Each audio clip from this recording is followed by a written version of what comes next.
Shalom Bapak Ibu Saudara sekalian. Senang sekali di akhir minggu ini saya dapat kembali menjumpai Anda melalui renungan hari ini. Mari sama-sama kita belajar kebenaran firman Tuhan dengan tema hati yang baru. Bacaan kita terambil dari Yehezkiel 36 ayat 26 yang berbunyi demikian. Kamu akan kuberikan hati yang baru dan roh yang baru di dalam batinmu, dan aku akan menjauhkan dari tubuhmu hati yang keras dan kuberikan kepadamu hati yang taat. Dunia kedokteran modern dewasa ini memungkinkan dilakukannya transplantasi jantung, yakni mencangkokkan jantung sehat dari si pendonor kepada pasien dengan penyakit jantung, sehingga pasien tersebut dapat tetap bertahan hidup. Prosedur medis yang umum digunakan dinamakan ortotopik, yakni mengeluarkan jantung lama dan menggantinya dengan jantung donor. Namun saat ini ada teknik kedua yang terkadang dilakukan, dinamakan heterotopik, yakni menempatkan jantung donor di sebelah kanan jantung lama, sehingga pasien akan memiliki dua jantung di dalam tubuhnya. Teknik ini memang kurang populer dan dianggap kurang ideal. Namun ditempuh juga ketika tubuh pasien menolak jantung donor yang dicangkokkan kepadanya. Jantung donor ini dapat bekerja dengan normal setelah menerima aliran darah yang dialirkan lewat jantung lamanya.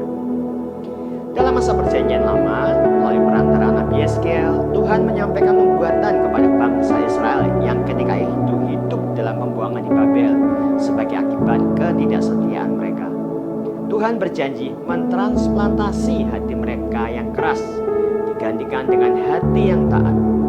Setiap nubuatan di dalam perjanjian lama mempunyai dua aspek, jangka pendek dan jangka panjang. Nubuatan Yehezkiel dalam jangka pendek adalah untuk Israel, tetapi dalam jangka panjang itu adalah untuk kita yang sekarang hidup di dalam zaman perjanjian baru. Ketika kita menerima Yesus Kristus sebagai Tuhan dan Juru Selamat, 2 Korintus 5 ayat 17 berkata, kita menjadi ciptaan yang baru, yang lama sudah berlalu, sesungguhnya yang baru sudah datang.